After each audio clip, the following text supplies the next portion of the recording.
Peace and blessings. Peace and blessings. Assalamu alaikum. Shalom. Welcome, welcome, welcome, everybody. We are back and we are live. Our topic today, the Horn Island tragedy, double standards, everything that goes into the mix of living in a black and white America. Some people say they don't even see race. I don't see how you can. This place was established by race, but let's get into it. Today we are here not to talk about theories, but we are here to talk about survival. We are here to talk about the reality of what happens when we send our children into majority white social spaces under the illusion that blind integration equals safety. This past July 4th weekend, an 18-year-old black brother named Nolan Xavier Wells, an elite student athlete, wide receiver for Southwest Mississippi Community College, a young man who was in tip-top shape and knew how to swim, went out on a boat trip to Horn Island, Mississippi. He went there with three young white men whom he considered his teammates, his classmates, his friends. 2 days later, on Monday morning, Nolan's body was found washed up in the water. But those three white boys, they came back on the boat safely on the 4th of July, and they didn't just come back alone. They came back carrying Nolan's phone and Nolan's keys.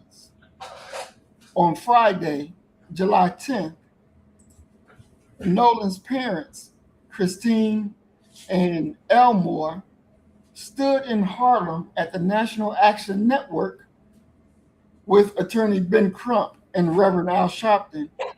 They held a press conference because the Mississippi law enforcement apparatus immediately tried to take the path of least resistance. They tried to call it an accidental drowning. They tried to sweep it under the rug, but we have found out that the math isn't adding. I want you to look at the family. I want you to look at Ben Crump. I want you to look at this thing and understand that there's changes that must be made. There's decisions that must be made. And one thing that I want to get in right quick, Doc, this idea of not seeing race. Because as we watched the press conference, the mom said that her son didn't see race. To me, that's crazy as hell. What you say on that, Doc? You know, whenever I hear that type of talk, I've always considered it to be a misspeak. You have to see race, okay? I think that what people are attempting to say when they say that is, I don't ascribe any negative characteristics to you because of your race, because of your appearance. But that could be, although difficult to believe, but plausible. Mhm. But to say that you don't see a person's race is pretty much one of the most demeaning things that you could say about a person, because in every way you're making the assertion that, quite simply, for me to accept you, I have to erase a major part of your identity and your experience. They Mhm. see race. They just may not want to put negative characteristics to it. And I believe that people should begin saying it that way, instead of saying, I just don't see race. My son doesn't see race. He could describe what his friends look like. And if he Mhm. can describe what his friends look like, they're not clear. Mhm. So Mhm. you see race. You just may not ascribe any negative characteristics to it. And Doc, I want to look at what 504 said. He said that his parents did him a major disservice. Um, and I agree with that. I think anytime that we don't teach our children, the proper race history and understanding race in America, we're doing them a disservice. We're not helping them. We're actually making them unprepared for the world once they step out those doors. What's your thought? I kind of disagree with that, and I'll tell you why. Mhm. For a parent to do a child a disservice, they have to be aware of race and in the history of race in America themselves.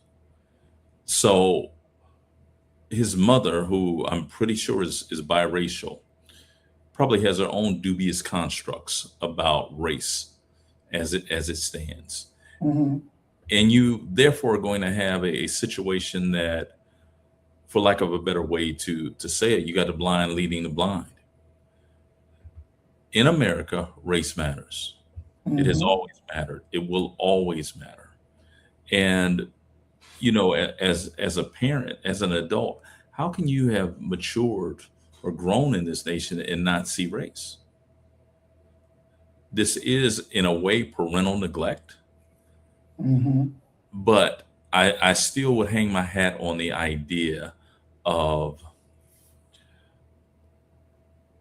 maybe they really don't know much better than what they're doing. Maybe hard to believe, but maybe that you believe that if you raise your child up in a nation that one of the foundational pillars, a load bearing wall of this nation has always been race and racial conflict, racial animosity.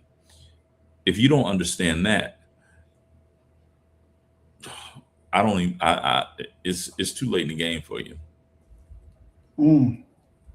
I think regardless of what race you are, even we can take for example the what was his name, the brother that got killed by the Chinaman, and he got off, found not guilty.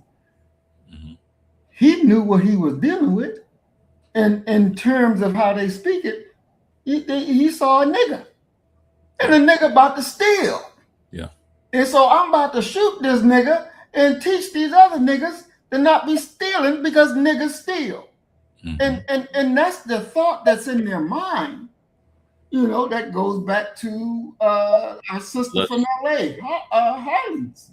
Latasha Harlins. But let's Yeah. let's be let's be fair.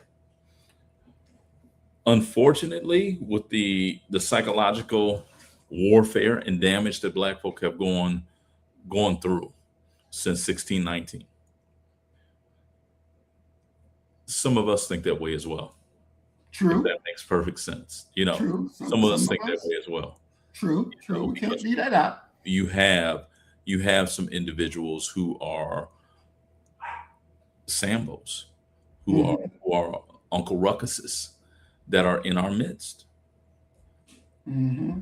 And let's be, it's one of the things that we rarely talk about, but the truth of the matter is that hatred of Black folk, dismissing of Black folk, could very well be the one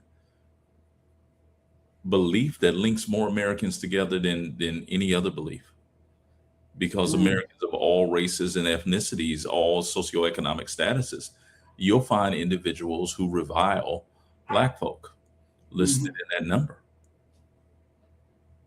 Mm. And so my thought is this, because I agree with 504. I think the parents did do a misservice, because anytime in America and you don't teach your child about race, they're not sufficiently armed to go out there in that world and deal with race. It's just like, if you remember a few years ago, we talked about it here, where this rich black man didn't want his son to be dealing with race. So he sent them upstate New York to a private school.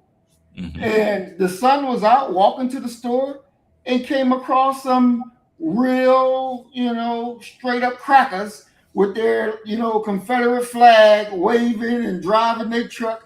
Hey nigger, get that nigger. And he takes off running and it just totally destroyed his whole capability of seeing himself was Mhm. shattered. And his pop, like, I was trying to get my son to safety. Yeah. But here he is in upstate New York, and this white trash still finds him. And now my son is told he don't even want to come outside no more.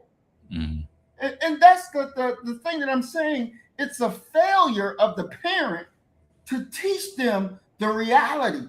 Because even though they want to grow them up and, not seeing race and everybody equal and all that bullshit that don't fucking exist, the reality is wherever you are, there can always be a low bred, low devil cracker out there that's trying to assert his false superiority and crush a black person. Mhm. And so we have to tell our children exactly who they're going to find out there and to be ready for them. I told my children from babies, the white man is the devil, period, point blank. From babies, the white man is the devil. And they understood that. And, I can one day, me and my son was out and we were walking down the street in Nashville, and he nudged me. He was like, "Pop, look at that crazy looking devil over there."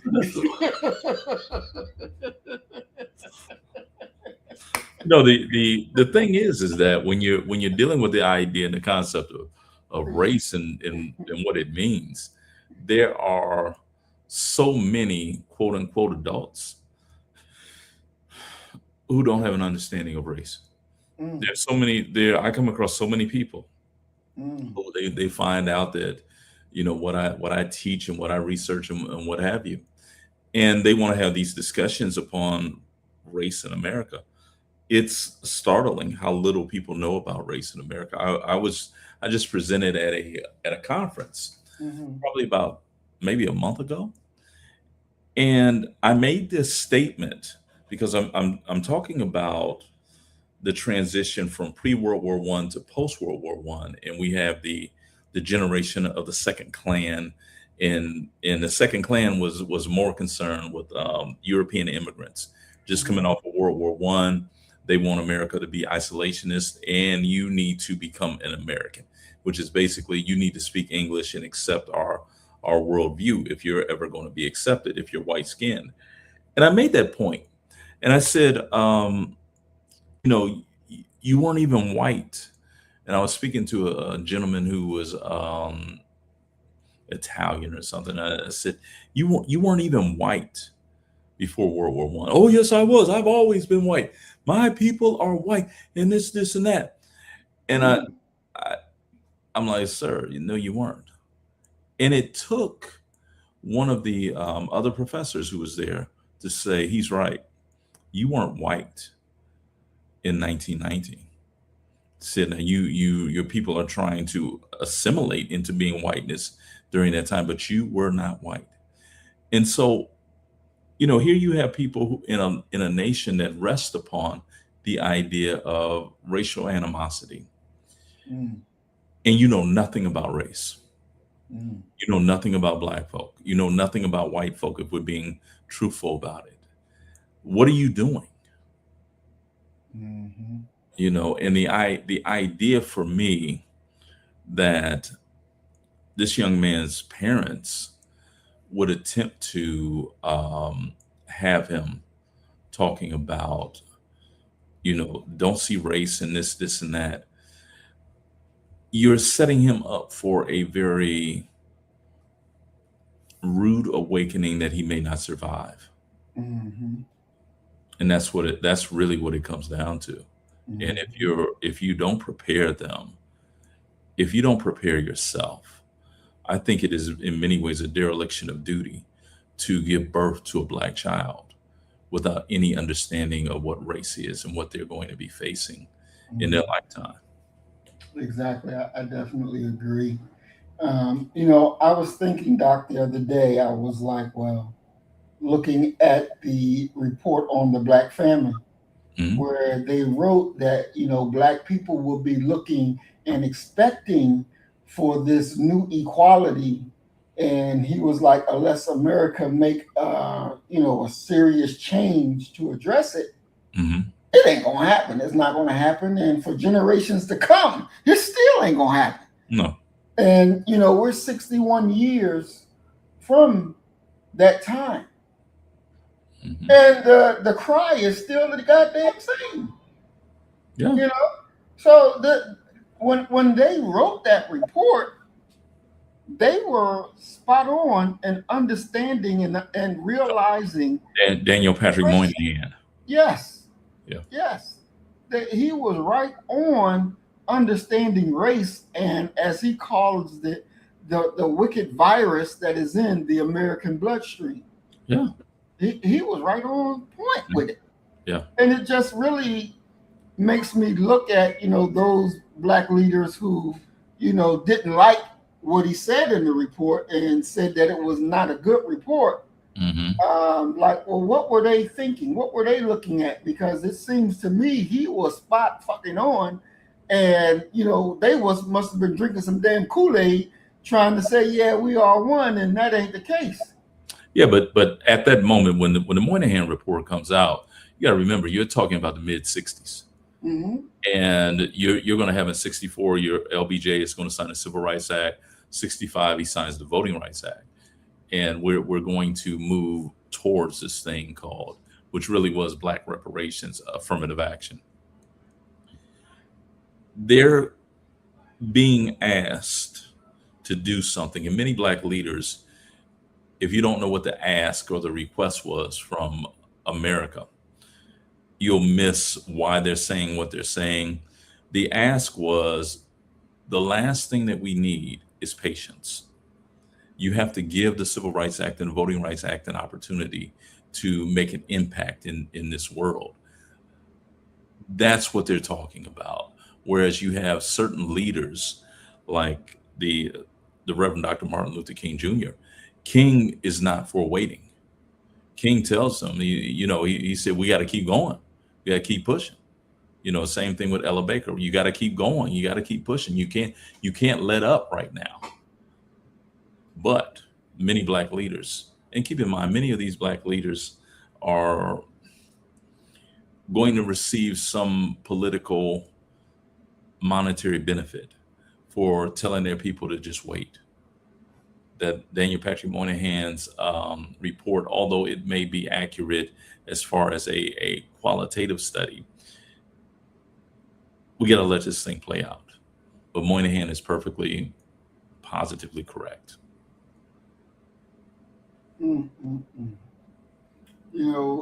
Brother Willie says that he saw race, but he ignored it. That reminds me, it was years ago, I think sometime like maybe 96, 97, Mm-hmm. where 3 U.S. Marines got back and, had a 3-day weekend, and they just wanted to chill, 2 white and 1 black. Okay. Well, can you hold that thought? Because I got a question that Sure. I don't want to lose for you and Brother Willie Rivers. When you say he saw race, are you talking about the physical appearance of these folk, or are you talking about race from the standpoint of how they are and how they've been historically? You get what I'm asking? When we talk about race, are we talking about a physical descriptor, or are we talking about something that is tied into history, into behavior, psychological patterns, and things like that? And that's for you and Brother Willie. He definitely can type. Brother, go ahead and type in his answer. We gotta get to a point where we got people calling in, man. Exactly. The thing for me, I think it's both. I think that he does see that the dude is white, and and because he is still in school, he knows about slavery. He knows about what these folks had done to us, and by him living in Mississippi, Yeah. he know what went on. So I agree with Brother Willie that he knew, but he ignored it. He ignored it. And, he ignored it to his own peril because So you he cannot so you ignore it. so he recognizes their skin color, but Hmm. he ignored the the history and Exactly. the predictable behavior. Okay, Exactly. yeah, I can roll with that. Definitely. And so the three soldiers or Marines, Hmm.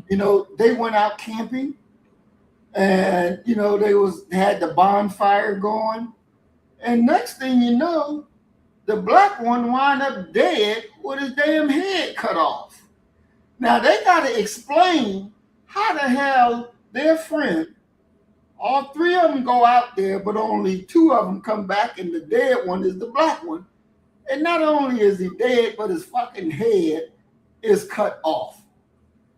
How do they explain what happened? And their theory, their thing is, I don't know what happened. We woke up and it was like that.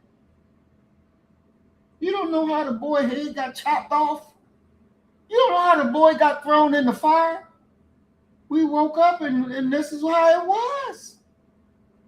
So nobody go to jail. Nobody get in trouble because it ain't no witnesses alive to say how his head got chopped off and how he ended up in the fire. But the two white boys going with their life. Black people, they dead. They got another one dead, and they crying because they ignored their most deadliest enemy. And I don't think we have that capacity to continue to ignore it and not deal with not deal with the repercussions of what they ignored. And as we was talking off screen, same thing with the woman down there in Georgia when she decided to go do a sleepover as a grown ass woman with all these white folks. Everybody else wake up fine and living. She in the backyard dead, and nobody don't know what the hell happened. They don't know how she end up dead. This is crazy. This is really crazy. And at some point, we got to be able to wake up and say exactly what it is. Because this ain't like one, two, shit, this is multiple. Well, there should come a moment where self-preservation steps in, Mm-hmm. where your common sense really steps in, and if that doesn't kick in, God help you. God help you. And there is I won't even call it a fine line, but there is something to be said for always being aware of your Mm-hmm. surroundings and what have you. But unfortunately, it appears that our people believe that they can love themselves into spaces where nothing but evil and darkness exist. Mm-hmm. And it ends up biting them in the butt every single time. Mm-hmm. That you can't love your enemy who's trying to put a noose around your neck. And it's deplorable that here you have a young man, another young man, yet another young man who was murdered. Let's Mm-hmm. just call it what it is, murder. Mm-hmm. Definitely, definitely. And so we're going to play the first part of this video and then come back and discuss it. Let's share screen. Whoops.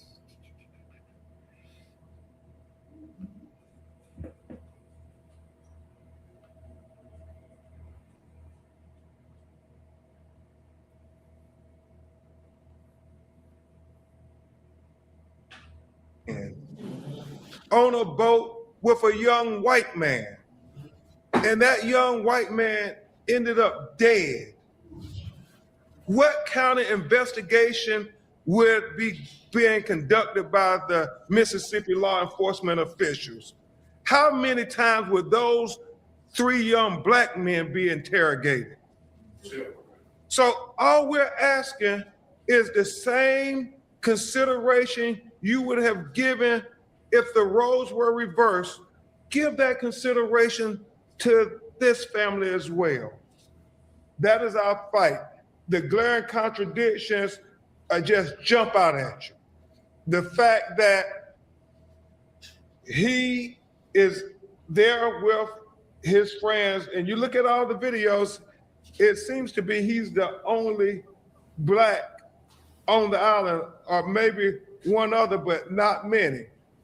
And so, Jared, you have where a young woman he was talking to says that, well, Nolan said he was going back to get on the boat with the boys. The boys say that Nolan told them he was going to stay and talk to the young woman. It's a contradiction. They're not saying the same thing. One of them is telling the truth, one of them is not. We have to get to the bottom of that. It's important. And then the fact, Reverend Al, that they have this video of an argument that is going on.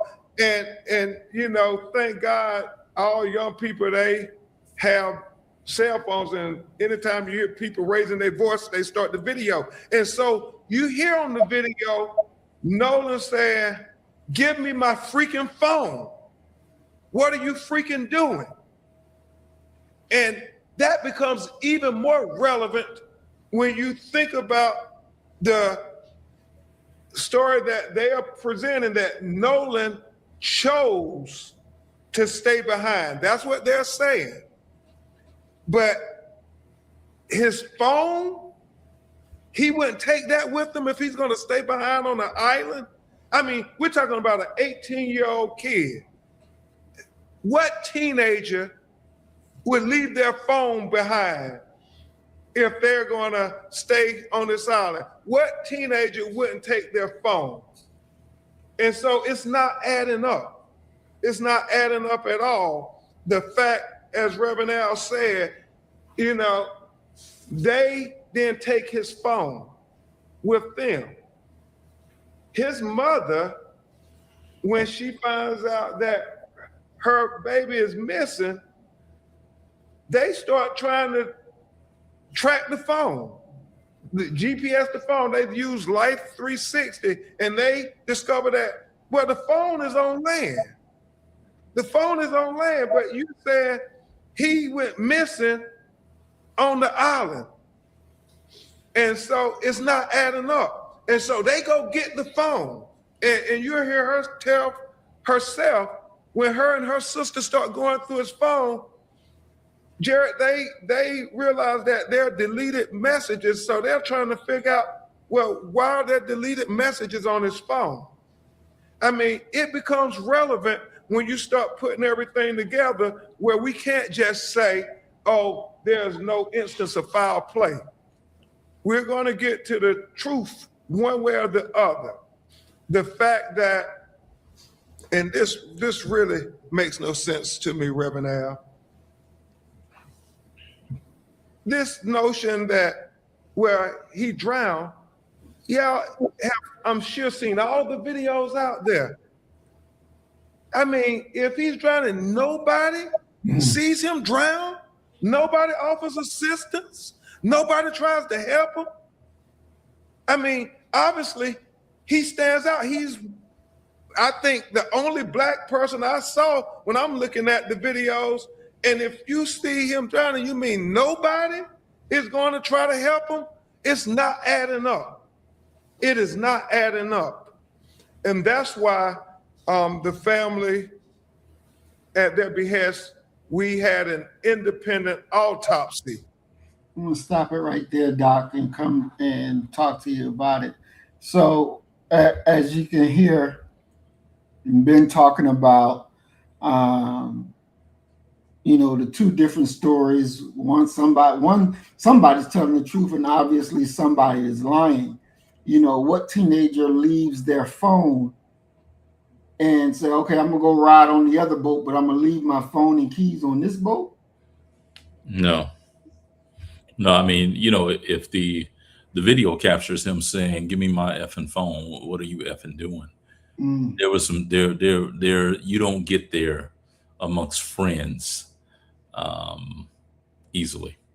So some things mm, were definitely going on. Some things had already occurred then and mm, there. It's not too much to say that they baited this boy out there mm, and had the entire time intentions on doing him in. exactly. As difficult as that is to comprehend, especially for those who refuse to believe that there are people who are just 100% evil Mm, and will take whatever shot they get at doing someone in. And it doesn't just have to be a black person. It could be a mm, female. It could be, there are some people who just are not right. And exactly. it's one of the reasons why we have to remain vigilant at every turn, because Mm, failure to remain vigilant at every turn equals the loss of your life, especially when you're playing all these away games. mm, You feel you can go anywhere and you're going to be safe in this and that. You're going to just live a little. There's mm, something there's something dangerous about that. Doing that here in America. mm. Exactly. It really is. It really, really is. And Ben made a good point when he said, if the roles was reversed and it was one white kid that went out with three other black kids, and the black ones come back and the white one don't, they'll be up down at the police station all night till they get something out of them. Yeah, the thing is that I think that several things. One of them is all we're asking for, all we've ever asked for, is to treat ours in every circumstance the same way you would treat yours. That's what we're asking for. Investigate this young man's disappearance the same way you would investigate a white person's disappearance. Mm-hmm. Reminds me of, remember the Samuel L. Jackson movie, A Time to Kill? I want to say it's a Grisham novel. And the attorney gives this impassioned speech at the end, and he asks everyone to close their eyes. And at the very last moment, he said, "Now just imagine that she's white," because it was a trial about a black girl who had been abducted Mm-hmm. and raped and brutalized. We need those types of things. That's one thing. The other thing is, quite simply, this is yet again a consequence of our people not being politically engaged and politically astute. Mm-hmm. Regardless of how you want to look at politics and the political process and what have you, the truth of the matter is that voting matters, Mm-hmm. because in every way, voting is going to determine who's going to put the emphasis upon one case over another case. Right. And what you want are, at worst, people who are unbiased. At best, you want people who are on your side of the fence. I vetted for a black newspaper down here in Houston, African American News and Issues. I had to vet these political candidates, and one of them was Kim Ogg, who actually ends up becoming the Harris County DA. Mm-hmm. And I asked her, I said, "So why should we support you?" And she said, "Because you want someone like me making that decision on who should be charged and who shouldn't be charged. And if they're going to be charged, what the level of the charge should be." And that really impressed upon me that depending upon who's in that seat, be it the sheriff, be it the constable, be it the DA, what have you, they're going to have a lot of say in regards to how resources are allocated and what the law enforcement officers are going to be doing and pursuing. Mm. Wow. You know, I'm glad you brought up the movie A Time to Kill. Because do you remember when the little 10-year-old girl said to her daddy, I was calling for you, daddy? Yeah. That, Doc, I am not lying. When she said that, my heart just broke. Yeah. My heart just broke because, I'm like, my God, if that was my daughter, Hmm. what what old boy did to kill them was justified to the max. I don't know of a dad that would not go out seeking vengeance that very night. Hmm.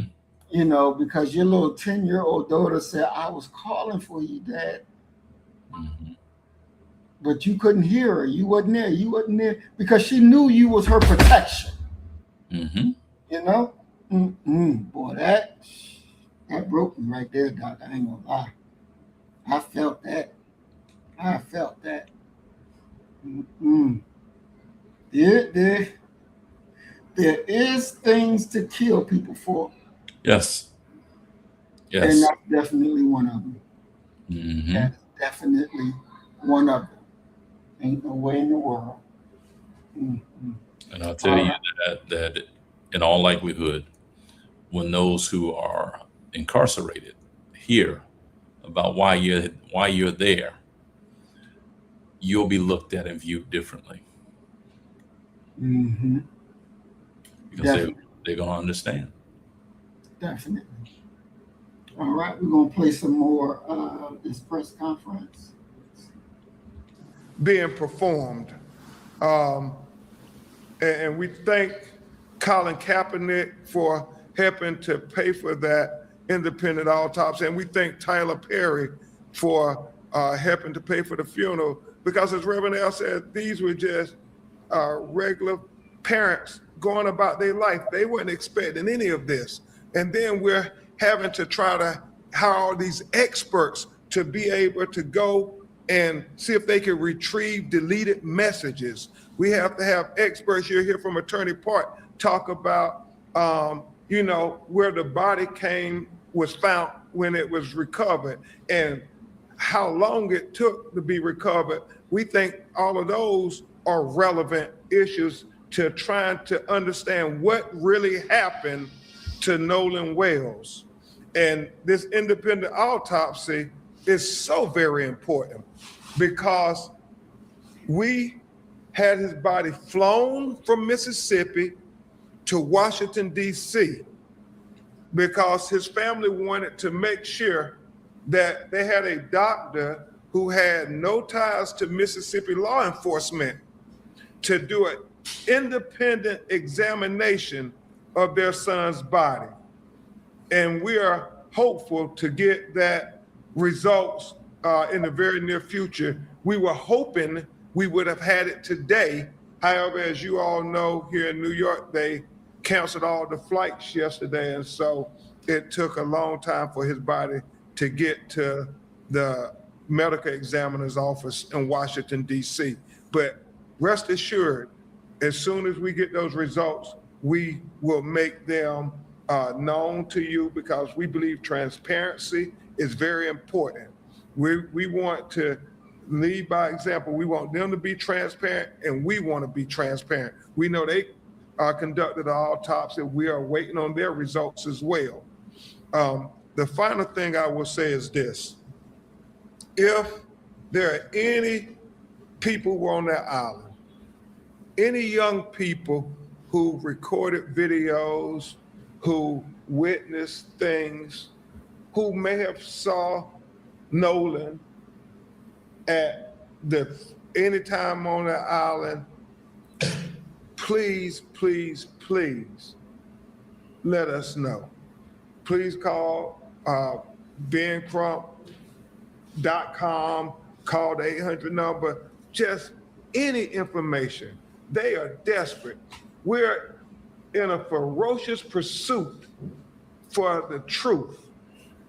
And y'all, if it was your child, wouldn't you want everybody who knew something to let you all know? Mhm. this is a hard one, Rhea, because it's so tragic on so many levels.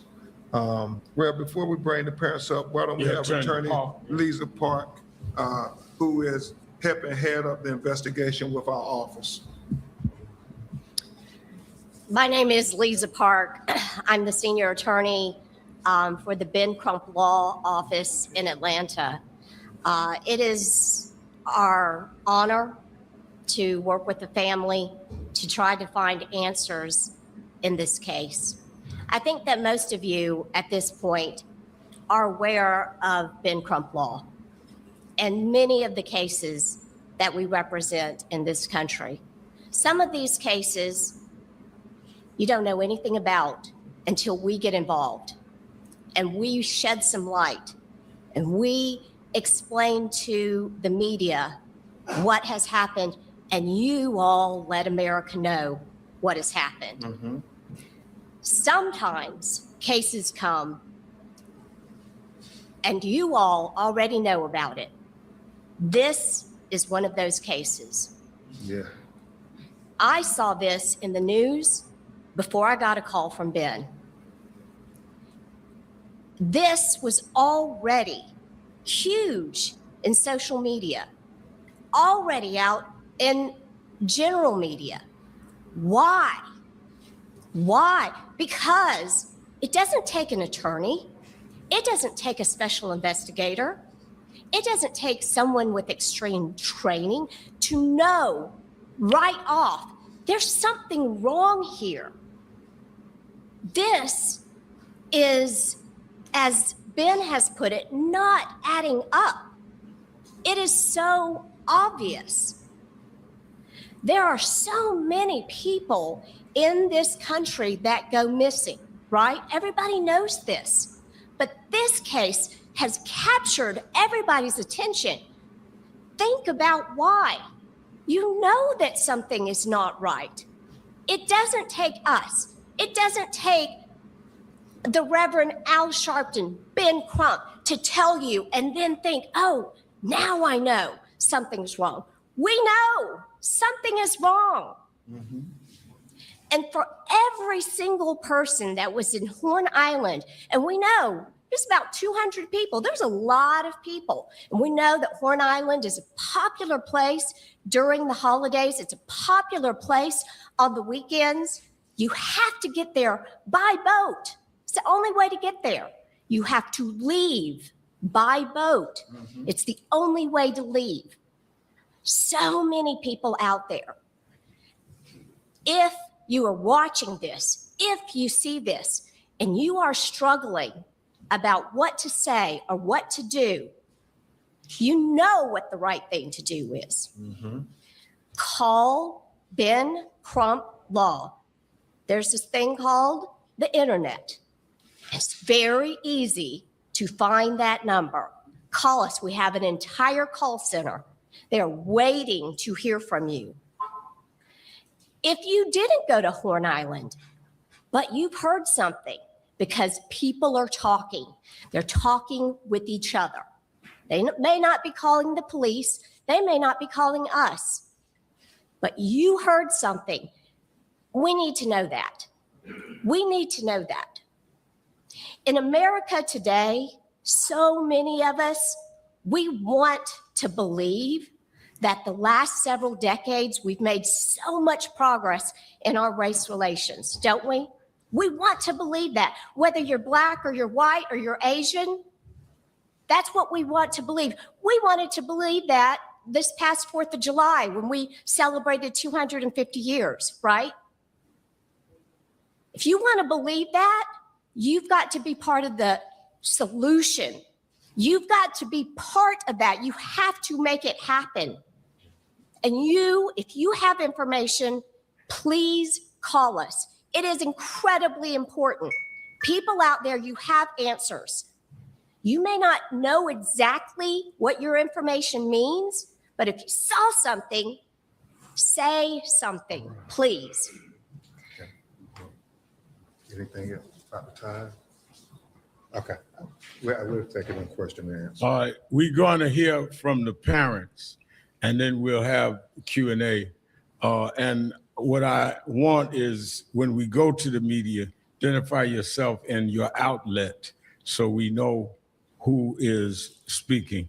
And let me say again that we're standing with this family till the very end and make sure we're dealing with justice. Let's first hear from the mother, Christine Wansley. First of all, I want to say thank you, everyone, for being here. This is not how I wanted the world to meet my son, but here we are. So, as you know, I'm Christine Wells Wansley. I am Nolan Wells's mom. And Nolan is the kindest soul. He never met a stranger. He loved everybody. He didn't care if you were black, white, purple, green, looked like a marshmallow. Like, he just wanted everyone to be in peace with one another. He loved life, and God gave him this big heart, which always scared us. Me and his dad had conversations with him all the time, not just about the importance of understanding our history as Black people, but also the importance of how you have to move in certain spaces. And it's not us feeding into racism or the stereotypes that comes with that. Unfortunately, that is just a matter of fact. There have been many cases, many instances that shows it's unfortunately a pattern that he did not like. He did not like that there was so much division, and I think that's why God gave him us. He was really a peacemaker. He wanted, like I said, everyone to be included. He never wanted to leave anyone out. He just, even at a young age, I don't know, how old was he? 18. No, not 18. When he was a baby, he did little dance. So his father and I were having a moment, and as couples do, and even in that moment, he runs in the room with his diaper on, of course, and he starts dancing because it was like he could feel the tension. He could feel that something wasn't right. So he was just a special kid. Like, he was a special kid, but again, just heart was so big. And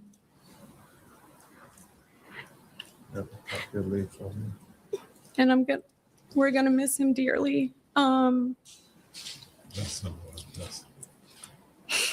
But we are grateful, especially to our friend Tashima, who actually was one of the people who helped us that night. She went and picked up his cell phone from where it was, and then provided that to us, because we of course contacted authorities to figure out who to do the report with, whether it was the county or the city, which then turned into DMR, who I contacted immediately from there. But Tell them how you got the cell phone. so our friend actually, when I called her, Nolan is best friends with her two sons, Jalen and Javon. When I called her, I said, Tashima, have you seen Nolan? He's missing. No one has seen him. No one has talked to him. The boys were actually with her sons. So they opened up their Snapchat, because a lot of the kids do have their locations where they're tracking one another. So one of the boys says, well, it's showing that, I can't exactly remember what his location was showing, but my Life 360 location was showing something completely different. It was actually showing that his phone was like he was on land. And so we ended up, she received the phone from that parent, And then we met up where his car was, which was at a separate location. There were issues obtaining the key, but even so, there was just a lot of. Tell them about what happened with the keys. So I'm going to let my husband tell you about that, because he actually went up to the door to get the key, because at that point, I was just not in my right mind. This has just been an awful situation, just terrible. Elmore Wansley, the father. Okay, so the situation with the key. When we got to the house, a few of his friends, they were already there, and they were at the door in the house, asking questions. So when I walked up, they were getting, things were getting kind of tense. So I turned to them and told them, I need you guys to calm down. I don't do this to me right now. I need them to kind of trust me so they can give me something. So I was able to calm them down. So the guy, he's in one of the pictures, but he came out of the room, half asleep or whatever, I think Jack's or whatever. And I said, look, I'm Nolan's father. I'm here to get his keys so I can get his car.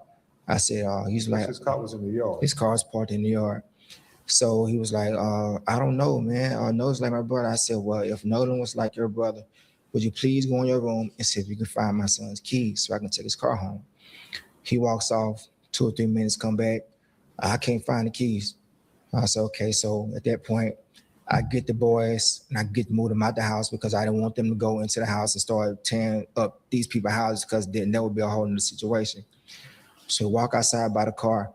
One of the guys that was in the house with us, he was on the phone with a girl, and the girl told him that Nolan's keys were on top of this Jack's guy's Xbox in the house because apparently she was there with him earlier. So he goes back up to the door by himself, and 5 minutes later, the keys come out. So now I feel like you done lied to me. So now I'm really like in distress with you. But as far as their night goes, if I knew anyone who had a boat, I would have went out that night looking for my son. We tried, but I don't have friends with boats. But if I knew someone with one, I would have went out that night. And this so happened that his coach saw all the stuff on Facebook that next morning and called and contacted me at like 5 a.m, asked me, did we want to go out? And I told him yes. So within an hour, he was at the dock. We met him and we went out. We docked the boat, got out the boat, walked on the island, walked a pretty nice stretch, came back, got back on the boat, went around the island, looked, came back around, and where we went to, that's where apparently they say that his body floated up. I don't know a lot about water currents over there, but I would think that we would have saw his body. Mm-hmm. And on the trip there was a family that stayed a night on the island, like actually tented out on the island. So if he was left, he would have saw that family on the island, and there was 2 other boats docked, so he would have had help. So I don't know. I don't know. I think we stayed there for like an hour and a half. That's when Jackson County and the sheriff department showed up, and they were going to do their rounds. And I had a classmate of mine, him and his 2 boys, they came out and they searched, and then they got back in touch with me and said the Coast Guard had finally showed up in airplane. So what is so critical, what Elmore is saying is they went out on Sunday, and the tide, if it brought his body up, he went missing on July 4th, as they say. His body should have been there on July 5th. Why would it not appear to July 6th? And that's one of those things that's just not adding up. And the fact that if he stayed behind on the island, there were boats there, there were people, somebody had to see something. That's why it's not adding up. And that's what they're saying. It's just not adding up. Yes. And if he was there 2 days, somebody on the island would be able to verify that. 2 days and nobody's come forward and said, no, he was with us, or no, we saw him. It just does not make sense. Make it make sense. Just I want to stop it right there for a little bit. So, Doc, in my estimation, I don't think she's mixed, and I don't think he's mixed either. I think they're both 100% black. You heard her give her part. You heard him give his part. What's your thoughts on that? You know, the thought is once again that we have to be vigilant around the clock in regards to the company we keep, where we're going. You almost can never let your guard down. You know, there are so many questions and issues and what ifs. Why was he there? You get what I'm saying? Right. Why, you know, in hindsight, you know, we have 2020, there's just so many things, you know, and it's such a very uncertain age to be 18, 19 years old, where on the one hand, you're getting a chance to stretch your legs, so to speak, and live some of life, yet at the exact same time, you're showing your novice understanding of the world. And that's, you know, so many questions.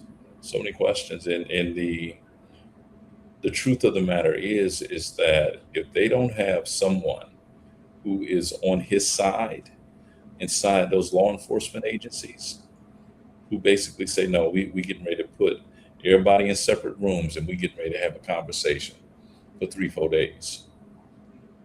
Unless you have that, you're at such a disadvantage. And unless someone gets develops a conscience about this black boy, you'll never figure out what happened to him. And in many ways, you're fortunate that you have the body, because there are some black bodies that were never recovered and never will be. Mm-hmm. True. You know, Doc, when we look at the history, I guess the historical framework of this dual justice system, would you call it a dual justice system, one for whites and one for blacks? Would you call it that, or what would you phrase it up to be? First thing, I have a problem with the use of the word justice system, because ultimately, when you're talking about justice in this type of situation, what's just would be whoever killed this young man would take his place in the grave, and he would be brought back to life so that he can live his days with his loved ones. So justice is not a part of it. What we have is a criminal punishment system that is unjust along not only racial lines, but also along economic lines. Because let's be very clear, this discussion may not even be happening had you not had Kaepernick and Tyler Perry step in with significant money. Go back to the O.J. Simpson case. As Chris Rock put it, if he was Orenthal James, the bus driver, we would have never heard of it.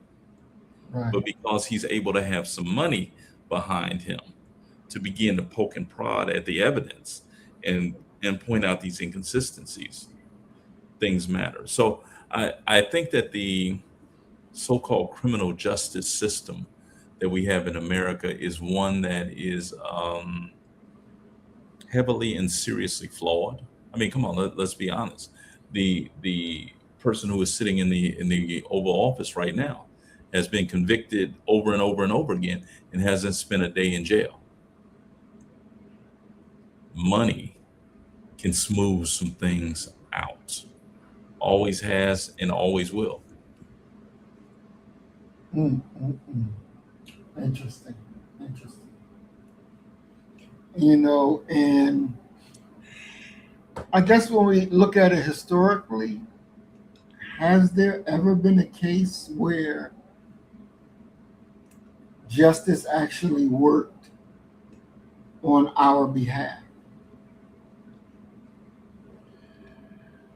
Uh, I'm sure that there have been cases, and there's a part of me that, and it's the sinister devil part of me that says the OJ case, because the OJ case was really the first time in my lifetime that white folk were allowed to really taste the bitterness of disappointment when you know in your heart of hearts what occurred, and a jury comes back and says, "Nah, that ain't what happened."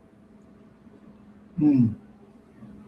I'm sure there have been other moments where the criminal justice system worked for us, but by and large, you're at an extreme deficit and disadvantage when you're black, especially if you're black and poor. Having one of those, being black or being poor, is a major strike against you. But if you got both of them, oh, you in trouble. Okay, so I would imagine that there have been some cases, but I wouldn't trust it. Mm, mm, mm. Wow. Wow. And so, Doc, and I agree with you 1,000%. You know, I wouldn't trust it.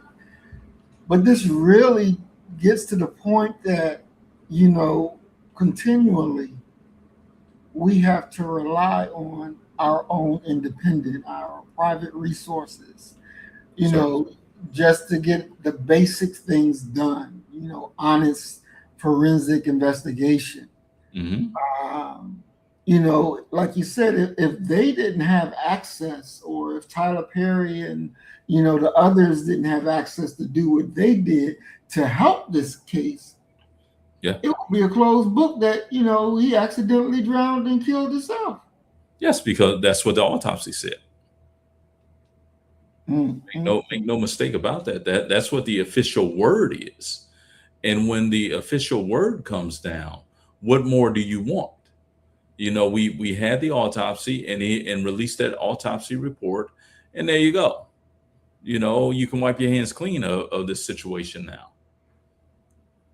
And mm, that's how it works, unless you got some money.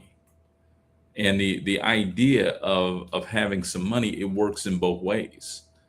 It can money can serve as a extreme help in regards to you being exonerated, and it can work as a extreme help in regards to you never being charged.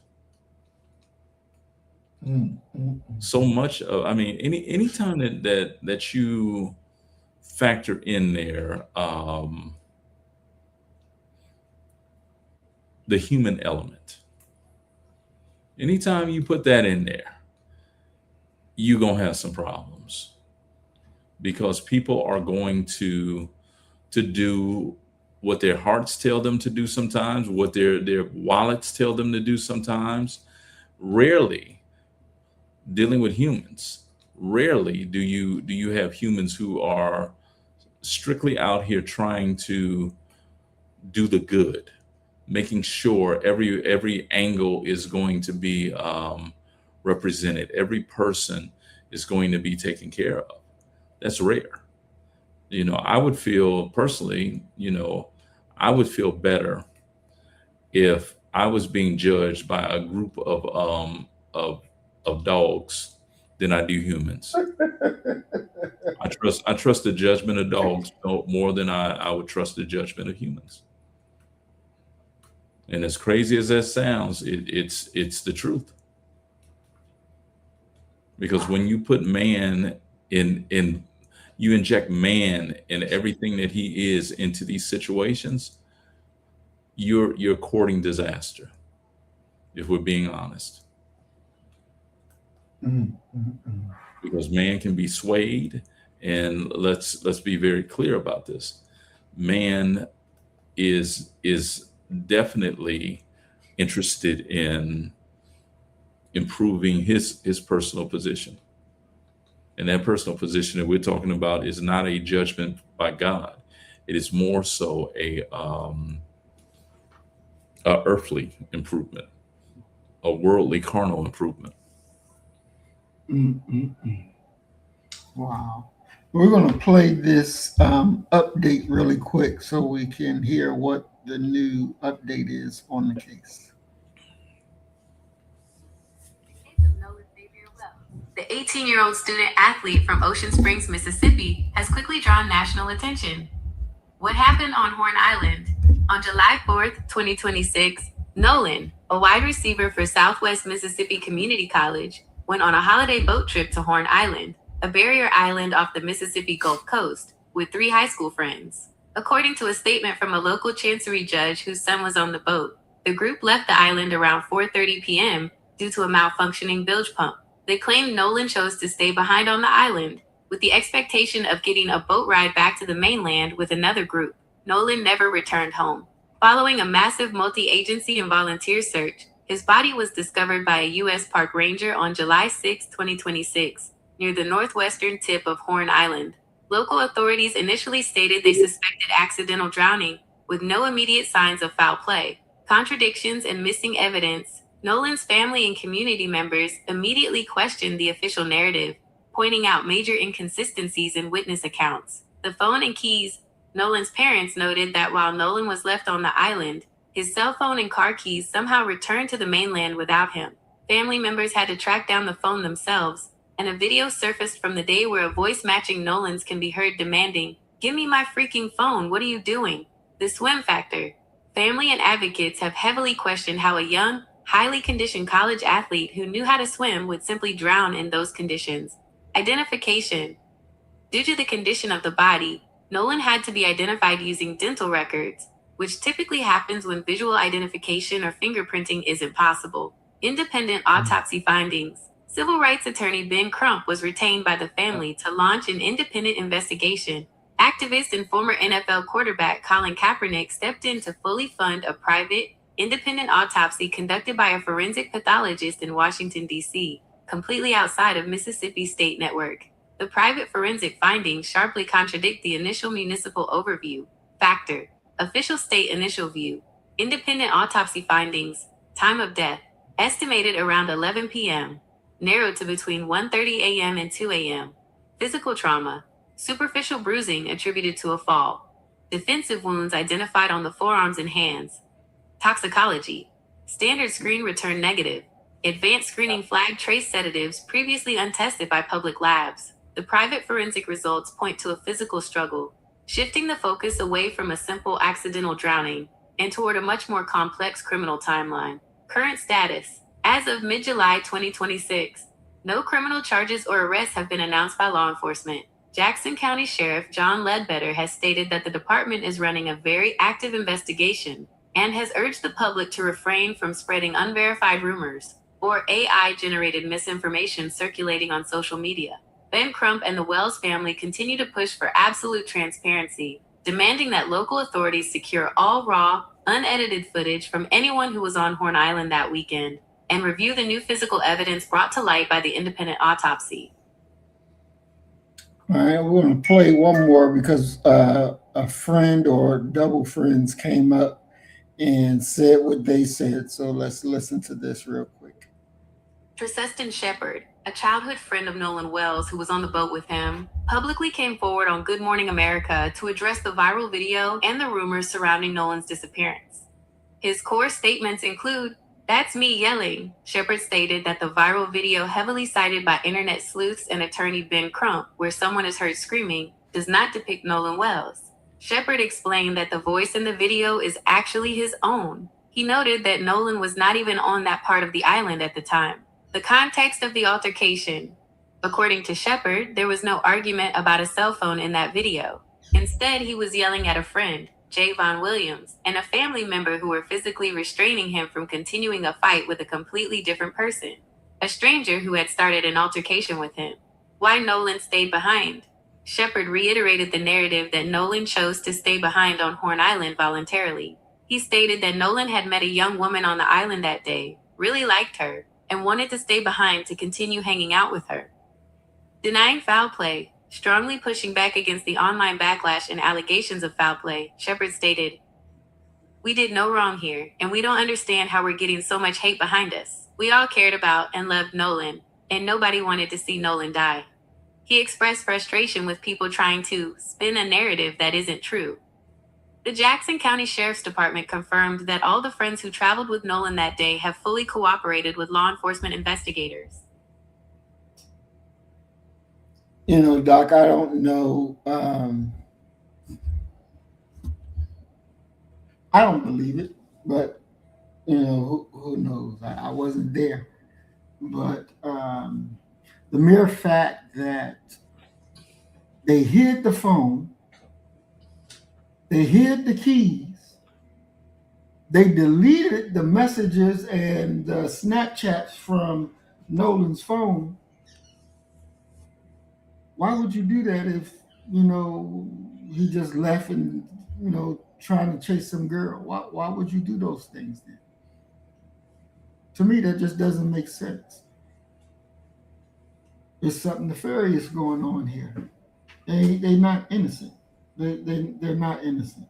Innocent people don't do those things. And, you know, to use your term, let's be fair. Let's be fair. You, his friend, you got his phone and his keys. Wouldn't the first thing you be doing when you got back to shore is call his mama and say, "We got his stuff"? She shouldn't have to hunt you down to give him his stuff back. Your thoughts, Doc? That something is wrong. And it's, you know, there's a part of me that can view it from the standpoint of, okay, he chose to remain on that island because they're saying that 1 o'clock was when he was killed. Right. Let's go with that strain of thought that he stayed on that island and they left him there and they went, which is plausible if he wanted to stay on the island and I'll just get a ride with somebody else. But why do you have his phone then? Mm-hmm. That's the thing. Did he ask you to take his phone? And if he did, why would he ask you to take his phone? Mm-hmm. Which is just strange to me. Very. Okay.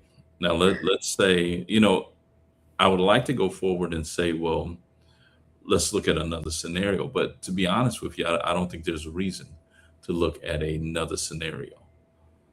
Something happened amongst that quote unquote so-called friend group. Mm-hmm. And he came up dead.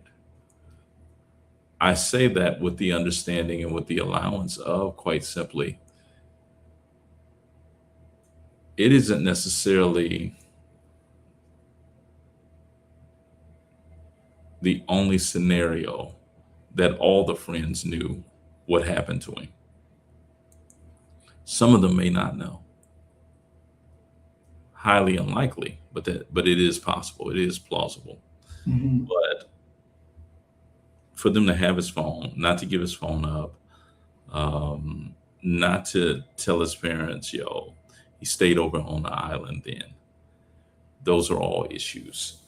Mm-hmm. And what you need is a great interrogator, a sheriff or some law enforcement who get them boys in there right now Mm-hmm. and berate them until somebody breaks. And Exactly. somebody will break Exactly. if you put enough pressure on them.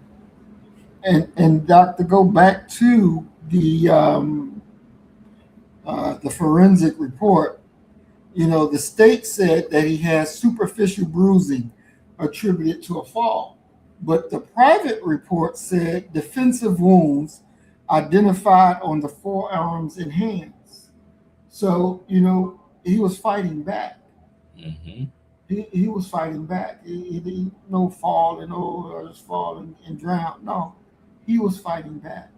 That reminds me of what was the brother name that was in Atlanta and was running through the neighborhood and the white boys was chasing him? Was jogging. Yeah, he was jogging. I don't remember his name, but I know exactly who you're talking about. And so, he was fighting, and, you see them with the gun, yet he's still fighting, trying, to save his life. And, they shot him and killed him. But he went out as a fighter.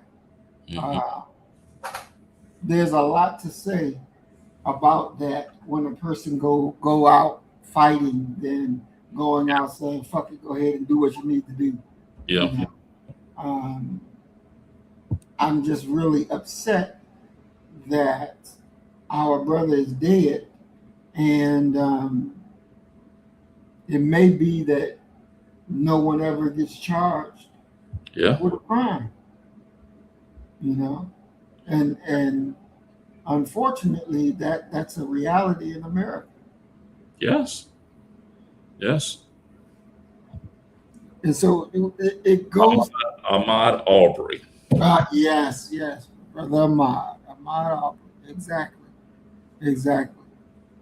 And it says a double downing of you have to teach your children what's what. Well, I think that you do your best to teach them what's what. And it's kind of like teaching them to ride a bike. Until you're comfortable that they understand what it is that you're actually talking about, you don't take the training wheels off. You keep your hand on them and you tell them, no, you're not doing that. Right. No. Now they're gonna complain and all of that, scream and holler. But the larger issue of saving your life is what I'm more concerned with than anything else. Definitely. What do you thought, Doc? Because we can remember Mom was saying how he loved everybody. He wanted everybody to be included. He wanted everybody to this, everybody to do that. Just because we want that, Yes, doesn't mean that's the real reality, and it doesn't mean that you can create that reality. Yeah, I mean, the thing is that he's from just hearing that statement, he's empathetic, wants everyone to get along, but he does not understand that just because you treat someone decently does not mean that they're going to respond in kind to what it is that you're doing. Those are two very different concepts, and the recognition of that in your child should in every way change the programming that you have for him. Because if you don't teach him or lessons surrounding that of how to lessen that part of him so that it doesn't endanger his life, you've done a disservice to him. Exactly. And Doc, this great push that your president and people of his ilk is working on to rewrite history, to not say that slavery was a bad thing and such, to cover up. I told you about the Texas textbook that they said that black folk had it easier than white folk. Right. Of slavery because they were allowed to walk around naked. Exactly. Trying to cover up their crimes, supposedly to save their children from having to pay the price. Well, from embarrassment, developing some psychological issues of being ashamed of themselves and their past. It's all BS, all of it. Because at the exact same time, John Henry Clark said this to Cornel West that Ohio State during a debate they had. He said, Dr. Clark tells Wes, he said, you wouldn't say that to a Jew. Mm. And that's kind of my whole thing with Mhm. how they deal with us. You wouldn't say that to a Jew. Ain't no way you would say that to a Jew. Go tell a Jew that they shouldn't be teaching their own history in a yeshiva. See what they tell you. Right. See what occurs. Mhm. You know, it's only Black folk who will allow what has been historically proven to be one of their most significant enemies to come into their places of learning and not only teach their children, but take over That's right. and put themselves in a situation where now they're dictating what your children read and what have you.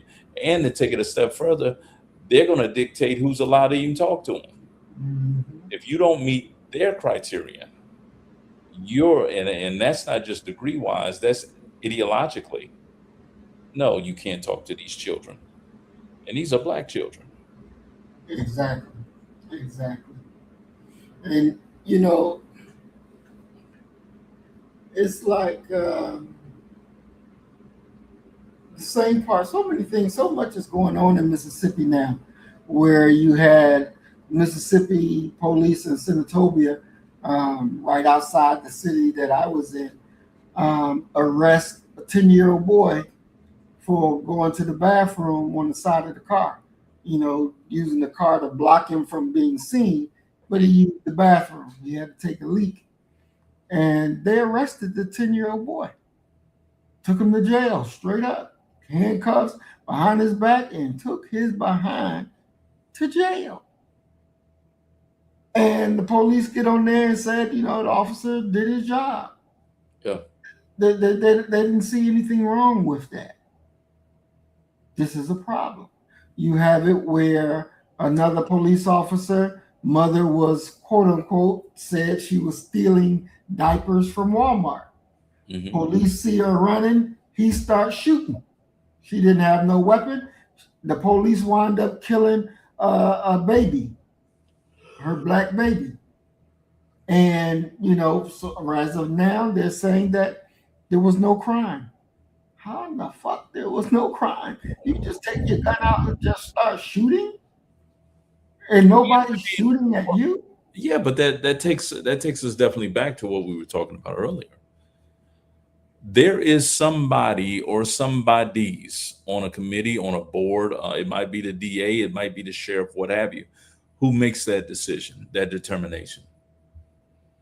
And when their interests are closely aligned with the shooter, yeah, what do you think you're going to get? And the problem that we have as a community, because we're not politically organized and therefore don't have a really viable strategy in regards to responding, what you going to do about it? You're going to go out and protest and yell and scream and holler? All you're really doing in many ways is allowing them to get more overtime. Exactly. Get organized. Get your stuff together and be able to strike a blow. You know, you can say whatever you want to about Ben Crump and even Reverend Al Sharpton. But one of the things that you can't say is that they don't have a institutional presence, an organizational structure that can come out and can address some things.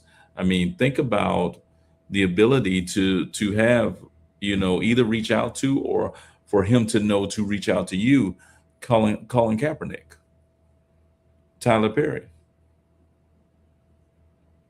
You know, it's institutions and families that Black folk, independent Black institutions that serve Black folk and families that is needed above any loudmouth rabble rousing that goes on.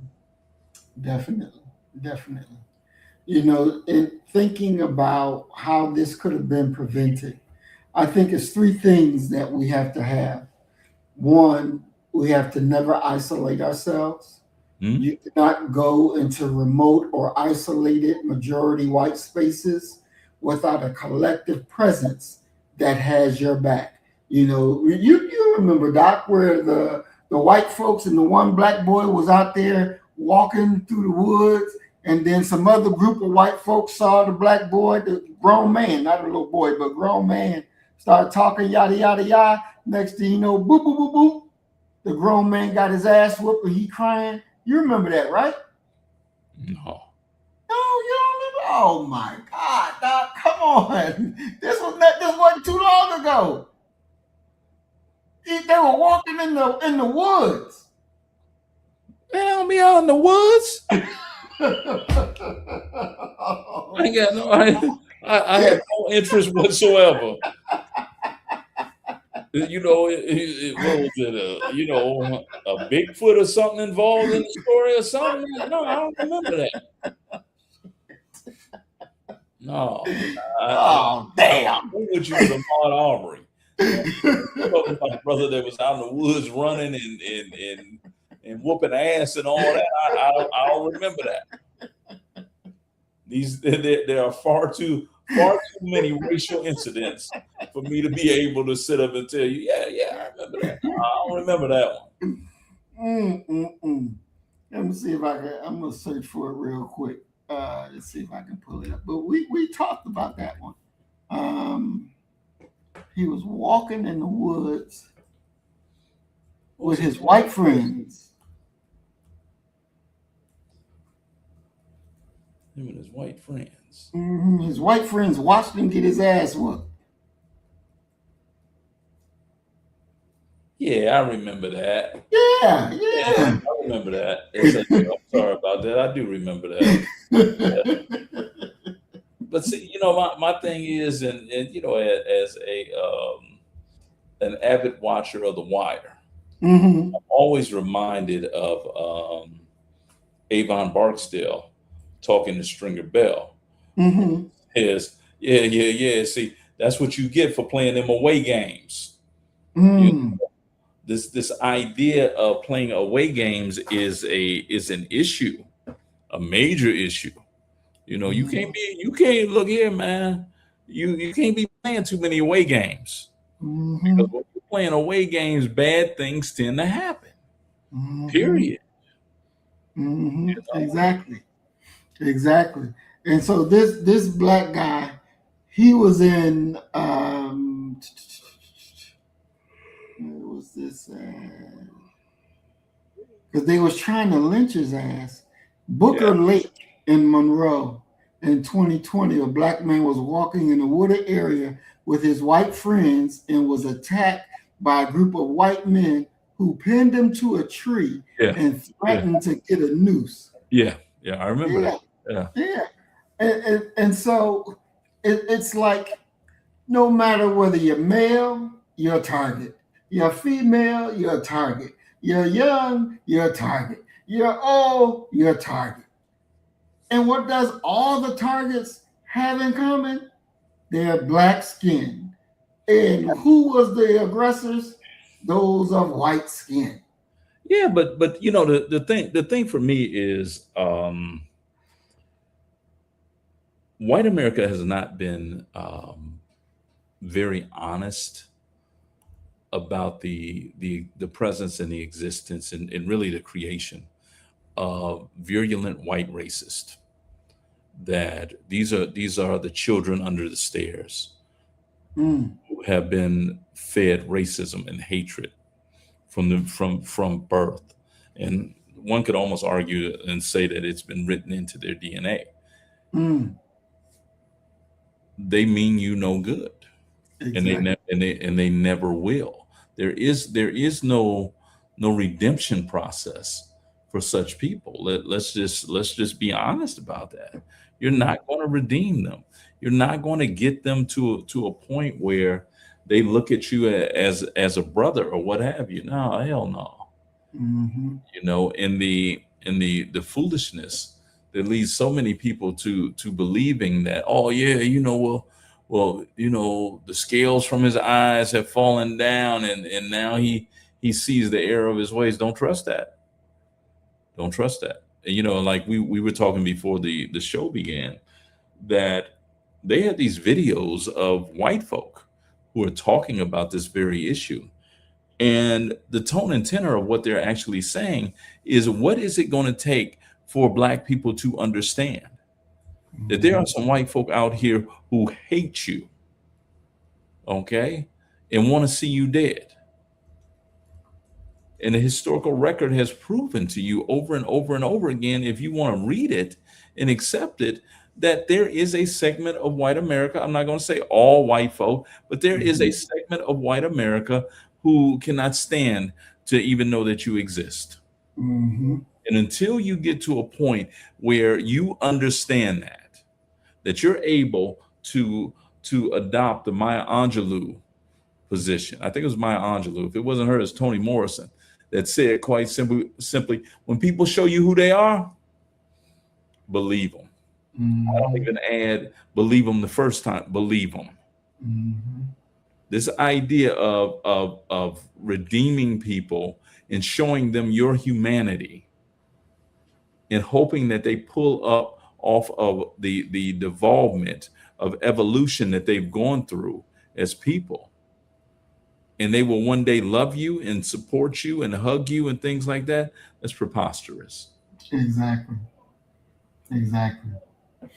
You know, I found a little clip I'm going to play really quick of the Black dude who almost got hanged at the beach. Just a refresher for everybody to see.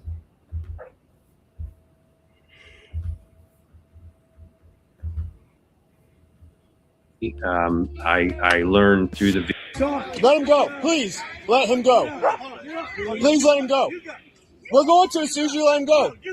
I'm going to. Wait a minute. Hold on here. Wait a minute. Now, Doc, I'm sitting there, I'm thinking this one right here was trying to help the Black man down here. But she on this dude's side. Yeah, they giving him the help they think he needs.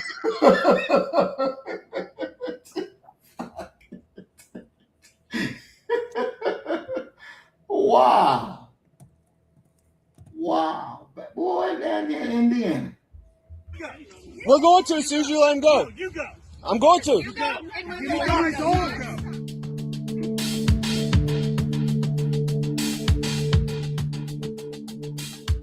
I'm John Hamilton. I'm the mayor of Bloomington, Indiana. Sunday night, I saw videos on social media that showed a member of my community, somebody I know, experiencing just horrific violence, attacks, terrifying to watch, no doubt 100 times worse to be in, terrible racial epithets, conflict, really angering me, also infuriating me. I learned through the video and then subsequent activities that there had been a conflict not in my city, but near my city at a lake in a state-controlled area of this kind of awful racial hatred erupting. That's what you get. I do know Vox Booker. I've been mayor for 5 years, and I've probably known him for 5 years, and he's been a very active member of the community. I care a great deal, and I want to help my residents have justice. And of course, we want to stop this kind of thing from ever happening. It's a terrible reminder that racism, we're a very progressive city, democratic city, progressive, liberal. We believe in inclusion, but in our community, we know we have hate incidents every year. We know there's racism in our community and around our community, and we can't pretend that's not the case. I don't know what would have happened in the woods around Lake Monroe if there hadn't been other individuals there, if there hadn't been a video taken. We pray that any terrible episode, horrific interaction like this ends at least with as little violence as possible. There was obviously violence, but I don't know what would have happened. He'd have been a dead ass. That's what would have happened. They'd have killed this butt. Yeah, I mean, the thing is that they know that these people exist. Mm-hmm. It's just what it is. They exist. And to come on national TV and act like, well, I didn't know that this is okay. In the city area, because the numbers are not right. they usually don't act that way.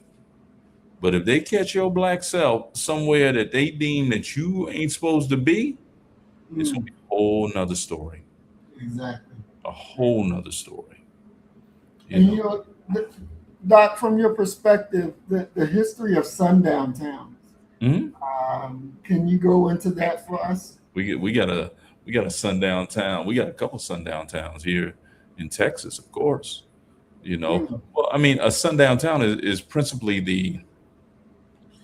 the theory behind it is that all black folk have to be non-residents, and they have to be out of the city proper by the time that the sun goes down. And if they're not, they're going to be dealt with. You know, the city that I'm thinking about right now is actually right on the I-10 corridor, Vidor, Texas. Vidor, you know, the legend is Vidor had went a long time where they didn't have a single black resident in their entire city. And when they had forced the last black family to leave out of Vidor, the city threw a parade about, you know, to celebrate that moment. One of my friends, she told me a story that she had a rental car, and they were going through Vidor, and it's kind of known for people who are familiar with this part of East Texas. It's really Southeast Texas, that you don't stop in Vidor. You know, if you need gas, you better get gas before you get there. Okay. Because there are people who, and I mean, you think about the level of hatred that one would have to have motivating them. They won't even take your money in Vidor sometimes. Okay. They're not going to even, they won't even turn the pump on for you. And so she's there with her niece, who was a young girl, a little child. And she said, lo and behold, we go out, they go into the gas station, use the restroom or what have you, make a gas purchase, and lo and behold, the car won't start. She said, so now we're stuck at this pump. And she went on to tell me, she said, thank God that the white woman who was working there had a heart, because she came out and she got him. She said, listen, come on inside, and hit him in the back office. She said, it is not safe for y'all to just be sitting here at this pump waiting on the whatever company they had rented a car from to bring another car. She said, it is not safe. So y'all come in. So the idea of a sundown town, they're in many ways towns that are, for all intents and purposes, 60 and beyond years behind the times. You know, the town that is right near the university that I work at, okay, Hempstead. If you go into the Hempstead courthouse, and you ever seen something that has been painted over, but the paint wasn't sufficient enough to blur out what was behind it? If you go to the courthouse, you go down to the basement, go to the restroom area, you'll see white only and black and colored still on the wall. What? If you look at it, yeah, it said, you know, and it's they tried to cover it up, tried to paint over it or what have you. It's still there. You can still see it. Wow, that's crazy. Yeah, there's some places that you don't want to be caught there, and that's just, it's just what it is. So in this modern context, that Vidor is still a sundown town? Yes. I went through Vidor on my birthday. I was on my way over there to, you know, to Lake Charles, you know, trying to see if I could, you know, turn a, you know, 15 cents into $1 you know, at the casino. You know, I was like, yo, I'm on my way. Went up in there, man. Look here, man. The game I always played, Easy Rider, Uh-huh. and I could ride Easy Rider to a win. You know, I Mm. won 18 grand off of Easy Rider once, 13 another time, 9 another time. Ooh. You know, I was winning so much. I knew I know how the game go. I do. I had my own system down.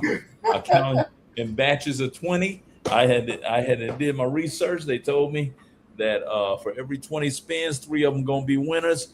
If I got to about 15, now it ain't nothing hit. So I got 3 coming over the next 5. I'm betting big then. That's how I win every single time, right? To the point where I bet you I won 30 grand within an hour. Okay. Wow. And the people came out and turned the machines off. What?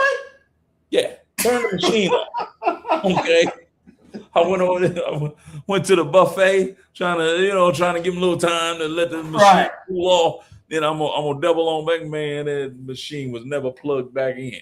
You know, I'm sure that the country Jerry Curl wearing brother who was checking the IDs at the entrance. I asked him, I was just joking. I said, yo, man, which machine I need to play? He said, yo, man, Easy Rider right there.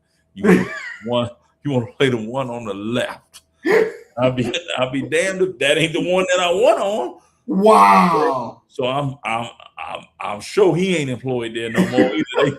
They probably rewound that tape and was like, yo, who did he talk to? And, and I'm talking because the brother, I can think exactly what the brother said. He said, now when you get it, don't give it back to him now. Right. And I didn't give it back. But I get there, for my birthday, and they didn't took Easy Rider up out of there, man. Ain't no more Easy Rider. They over there talking about the little, you gotta play the penny and nickel slots. Hey, man, look here, man. I'm here for the big dollars. Right. Man, I sat there the 20 minutes. I had to won $1.32, I believe. I'm like, no, this ain't for me. So Right. I got back on I-10 and I had to go straight back through Vider. Vider is still there. You know not to speed through Vider. You know not to stop and get anything to eat over in Vider. It's just what it is. And you have black cities that are around it. But yeah, Vider is that ain't where you want to end up at. Vider and what was the what's the other city that where they drug Bird, James Bird? That's in Texas as well.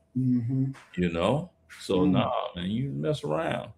It's some sundown towns around here, and you'll be shocked to find how docile and defeated the black folk are who live there.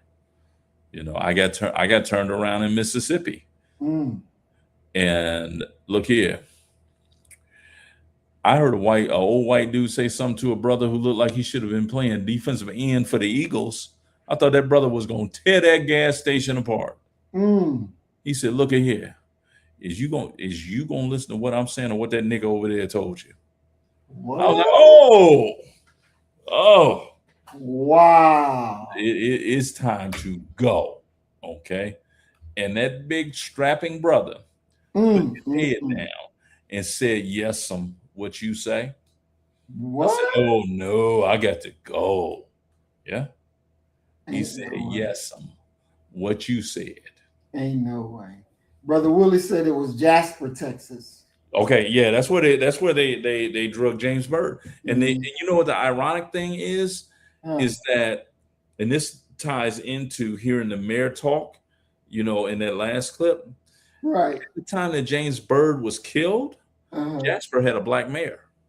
Really? Yes. Wow. He had a black mayor. They had a black mayor at that time. Yeah. So you think about that dynamic, that there is an element, and come on, let's be honest. You see that element in regards to the MAGA movement. Individuals who are extremely poorly educated, damn near inbred, have very little intelligence between them, but they fervently believe what they believe. And they believe that they're superior to Black folk, and they've been taught these very different and weird things about Black people that sort of supports that erroneous notion. Exactly. They're not dealing in the same world that we are, a world of reality. They just aren't. And they stand on that square. And I mean, when you really think about it, if you've been taught that Black folk are worthless and that they've never achieved anything or contributed anything to society, you'll rest well if you take one or two of them out. Wow. We're going to go look at this short clip from the minister and see what he has to say. Share screen.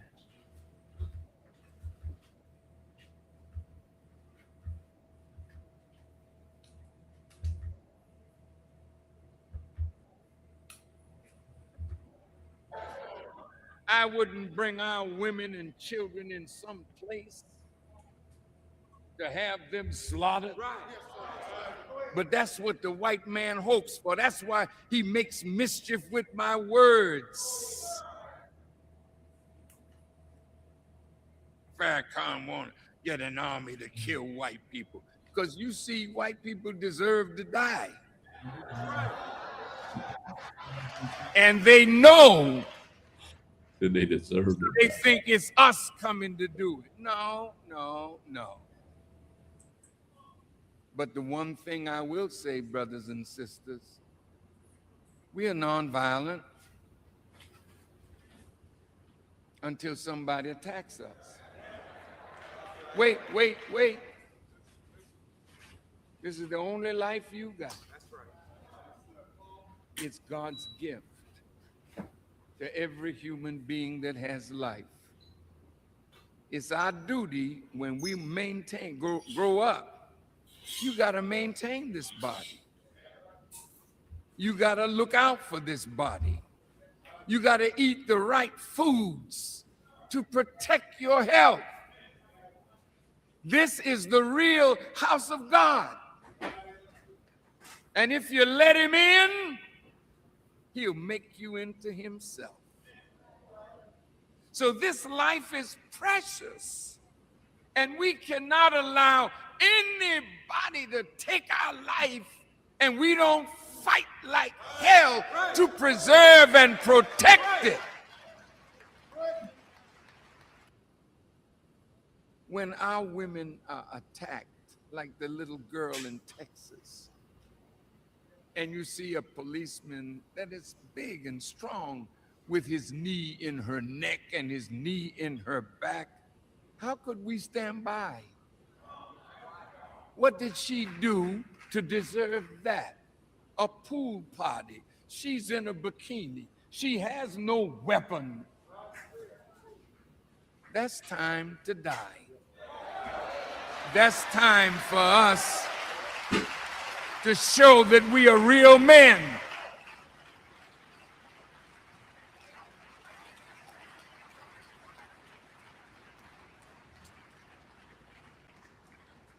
And then if you tell that man, get up off that woman, you don't handle my daughter like that. He pulls his gun, threatens your life. You don't have no weapon. Then either you die or he does. There's nothing wrong with that. God is not angry with you if you defend the life that he gave you. God is with you when somebody aggresses you and you fight in his name. That's why we say Allahu Akbar. God is great. We have no weapon. We bother nobody.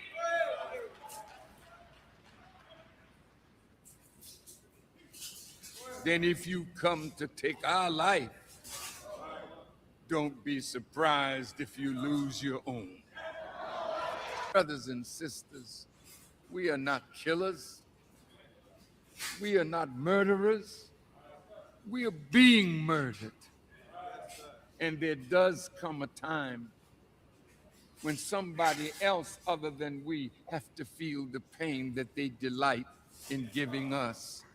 So we're going to redistribute the pain by economic withdrawal. But there comes a time, if it's forced upon us to fight, we must fight with those who fight with us. And if you say you don't have a weapon and you're telling us don't bring a weapon, you don't have a weapon big enough.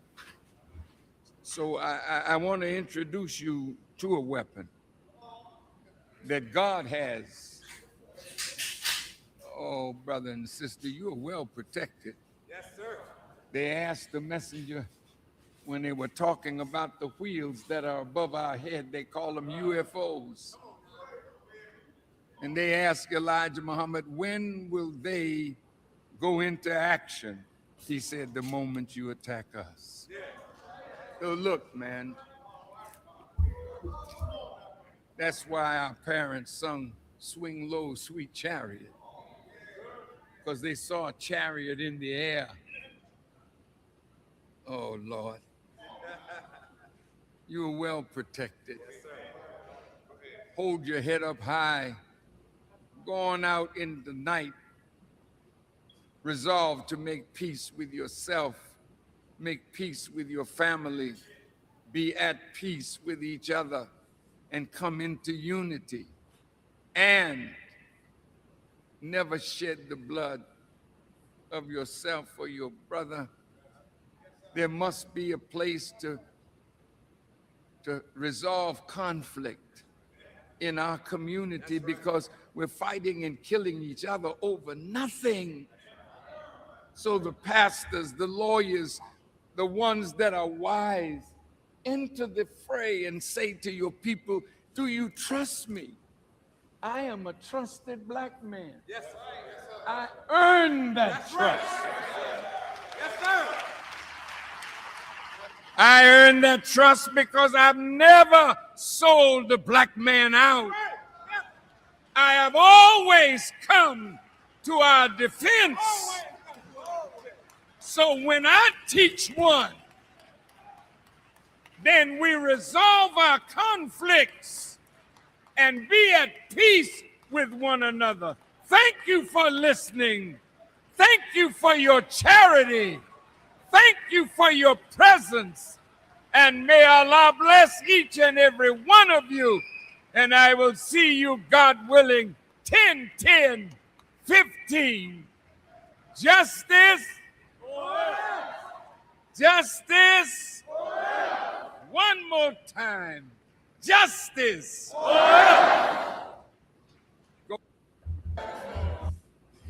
All right. There we have the Honorable Minister Louis Farrakhan. And he was talking about white people deserve to die. They deserve to die. And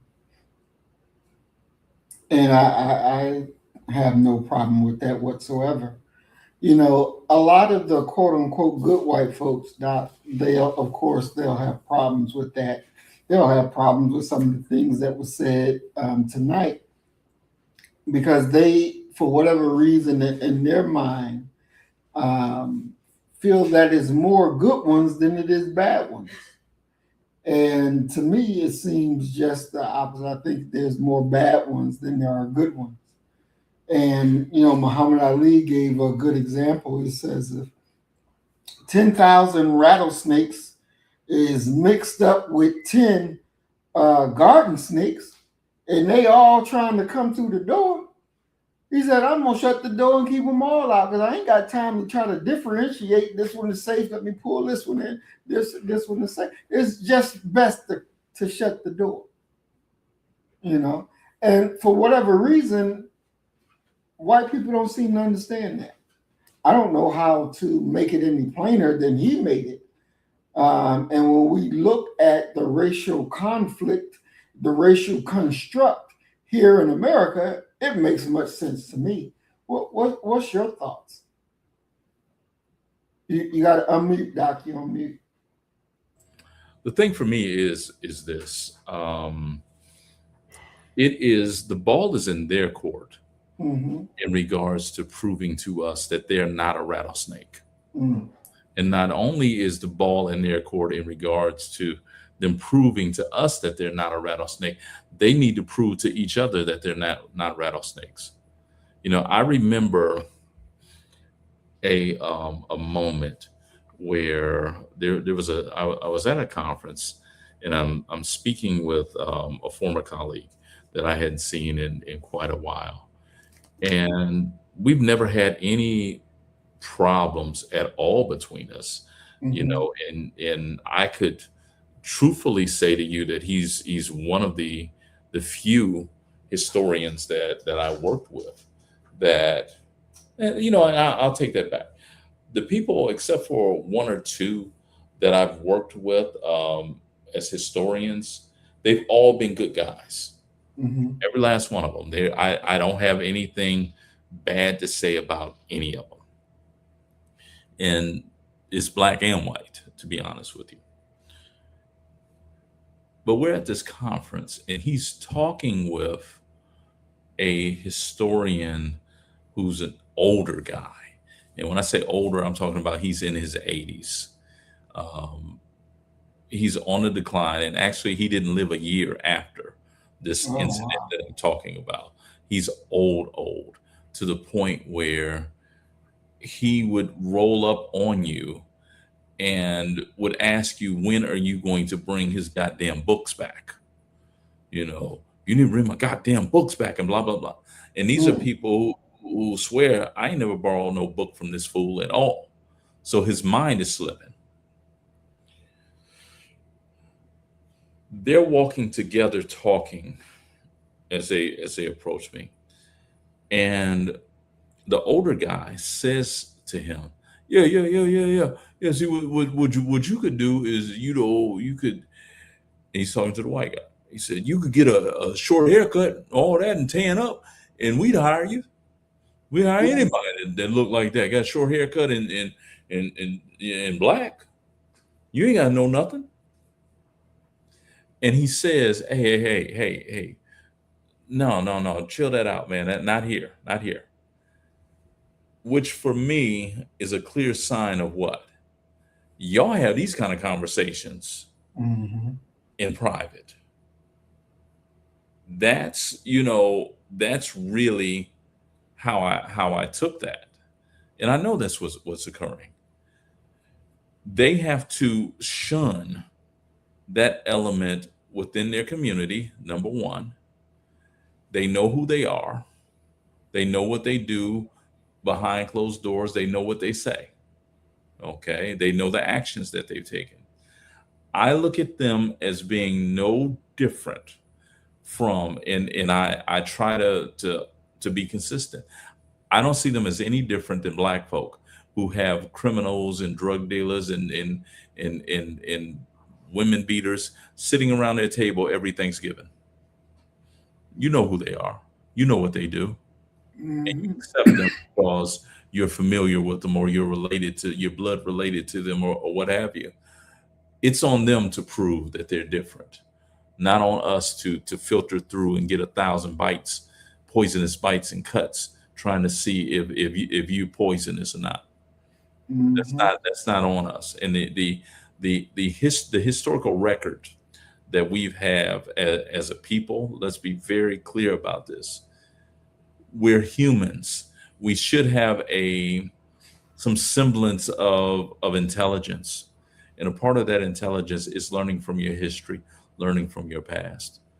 And the way that race has played out for us here in this nation, we can't just go around willy-nilly trusting. And as you've seen from what we started off with the young man being killed, he trusted. unnecessarily. There's no reason for him to be that trusting and that loving and all of that. You know, you got to learn. You got to learn this late in the game to not know, and really to not want to know as well. Hmm. Exactly.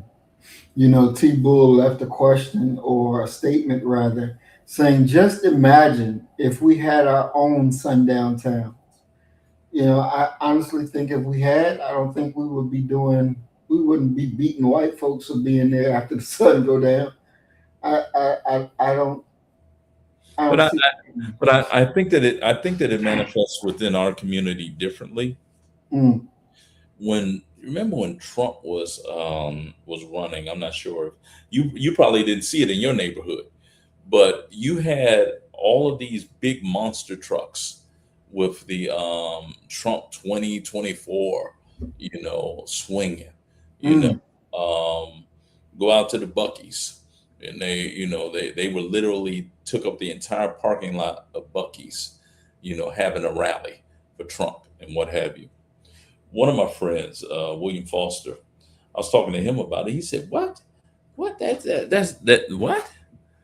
He said, "I ain't never." He said, "I ain't seen none of that." hmm But he lives in the Fifth Ward of mm, Houston. Go on down there. Take your monster truck down there, and let them know how you feel. I think that's our version of kind of a sundown town that's not predicated upon the idea of racial identity, but mm, upon you come here spewing hatred and trying to do us harm. So we gonna let you know. We're gonna treat you like you just treat regular black folk. mm, mm. You know, for me, that definitely works. We definitely need to be able to defend ourselves, defend where we live, and when the enemy shows their head, cut it the hell right on off. Hmm. Definitely. All right, Doc, we are at our time. We want to move to closing comments, and we'll go ahead and start with you. All right, just glad to be here, and I will be the bigger man and tell everyone that because my work schedule has changed, I'm only on a Monday through Thursday schedule. I didn't realize that it was Sunday yesterday and missed the show. That was my fault. Why we weren't on yesterday. I have it's been proven time and time again that I am a worker. I'm from working class labor people. And we don't look here. We know that it's only 2 days off and then it's Sunday. Not when you ain't got to work on Friday. So Saturday was Sunday for me, and Sunday was Monday. So I got confused, people. All right. But peace and love, everybody. Glad to be here. Definitely, definitely, definitely. And, you know, I want to speak directly to every parent, every brother, every sister watching this stream right now, and you watch it, at a later time. Whenever you watch it, know and understand. As Nolan Wells' mother said, that her son was a peace giver. The mother said he didn't see color. He just wanted everybody to be included. He was a beautiful, talented young brother, but we have to tell our children the cold, hard truth about the world that they live in.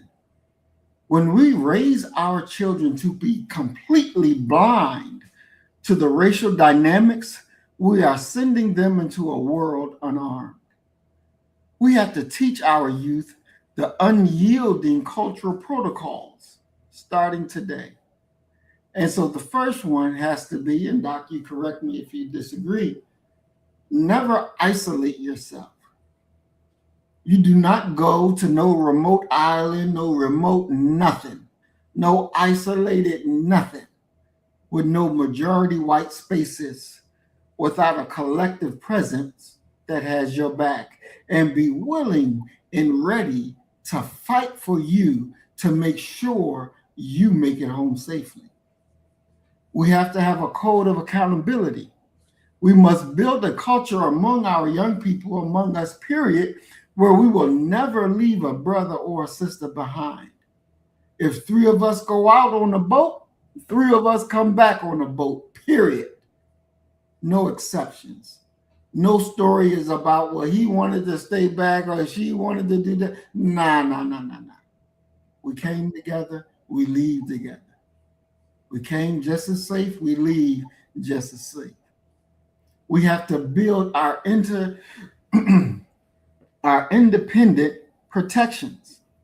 We can't always be relying on, let's call 911. We can't always rely that when 911 show up, they're going to be on your side. We must support, we must fund, we must maintain our own local networks of communication and safety. We have to be our own first responders. This is what we have to do, and we have to understand that if we don't get it done, it won't be done. We are conducting war on the devaluation of Black lives. We do that by valuing our lives enough to protect them ourselves. Nolan's family is fighting for the truth in Mississippi. And we are going to stand with them from Philadelphia to the rest of the world because they deserve that much. They deserve that much. These are, as you saw, the Black parents, they're hurting because their baby is gone and he's never coming back. They're never going to be able to see him get old, have grandchildren. Their bloodline together was cut. That was their only son. That's it. That's it. And that's a sad reality. But that is the reality. And we have the power to change it. But we have to be men, we have to be women, and we have to be determined to say, not again, and mean it. You know, this is one thing about them damn fake Jews. They say no more, and they mean that. They mean it. They mean it. Never again. They mean it. Exactly. I respect that because they ain't afraid to handle business. They are not afraid to handle business. You know, Doc, when I learned that they had their little secret kill groups going out killing people that they discovered was Nazis, even here in America, killing them, I was like, damn, I like that. I respect that. They're saying, yeah, even though that condition ain't still going, but you still committed a crime and you're going to pay for what you did. Yes. Yes. I ain't got a problem with that. I ain't got a problem. See, scared niggas can never think like that. They won't think like that. But see, that's what our enemies understand. Mm-hmm. A lot of times, Doc, I think, you know, our nature is used against ourselves because we're such a peaceful, loving people, you know, want to get along with everybody. God damn, you want to get along with the devil himself. But that's just not going to work. So as we always say, we thank you all for coming out. We thank Brother Willie. We thank Brother 504. We thank Brother T. Bull for participating in the chat. We thank y'all for hanging with us for these 2 hours as we go over this program and more coming up. But as tonight we say, you kill the nigga in you, I'm going to kill the nigga in me, and our God will reign supreme. We are Black first. Today, tomorrow, and forever. We love you, family. Peace and blessings. Assalamu alaikum. Shalom. Peace. Peace. So you better get the message and get it straight. You're going to need some bridge work. It's simple as that. Because we're living in judgment. We're living in implementation.